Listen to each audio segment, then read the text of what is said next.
The Man from Ironbark by Banjo Patterson.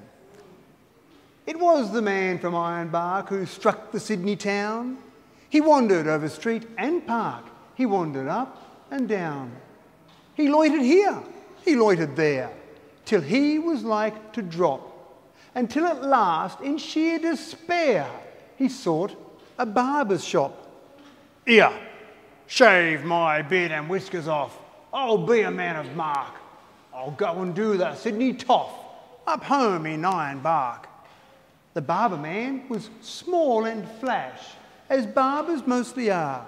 He wore a strike-your-fancy sash. He smoked a huge cigar. He was a humorist of note and keen at repartee. He laid the odds and kept a tote, whatever that may be. And when he saw our friend arrive, he whispered, "Here's a lark. Just watch me catch him all alive, this man from Ironbark." There were some gilded youths that sat along the barber's wall. Their eyes were dull, their heads were flat, they had no brains at all.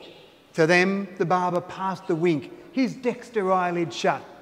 "Oh, make this bloomin' yokel think his bloomin' throat is cut." And as he soaked and rubbed it in, he made a rude remark. "I suppose the flats is pretty green up there in Ironbark." A grunt, "Huh," was all reply he got. He shaved the bushman's chin, then made the water boiling hot and dipped the razor in. He raised his hand, his brow grew black. He paused a while to gloat, then slashed the red-hot razor back across his victim's throat.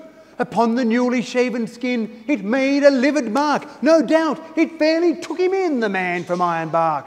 He fetched a wild up-country yell, might wake the dead to hear, and though his throat he knew full well was cut from ear to ear, he struggled gamely to his feet and faced the murderous foe. "You've done for me, you dog, I'm beat. One hit before I go. I only wish I had a knife, you blessed murdering shark. But you'll remember all your life the man from Ironbark." He lifted up his hairy paw. With one tremendous clout, he landed on the barber's jaw and knocked the barber out. He set to work with nail and tooth. He made the place a wreck. He grabbed the nearest gilded youth and tried to break his neck.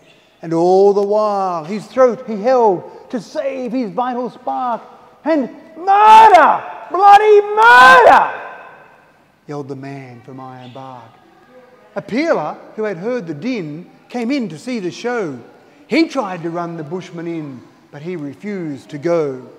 And when, at last, the barber spoke and said, "'Twas all in fun. 'Twas just a little harmless joke, a trifle overdone." "A joke?"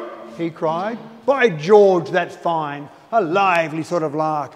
I'd like to catch that murdering swine some night in Ironbark." And now, while round the shearing floor the listening shearers gape, he tells the story o'er and o'er and brags of his escape. "Them barber chaps, what keeps a tote? By George, I've had enough. One tried to cut my bloomin' throat, but thank the Lord it's tough." And whether he's believed or no, there's one thing to remark, that flowing beards are all the go way up in Ironbark.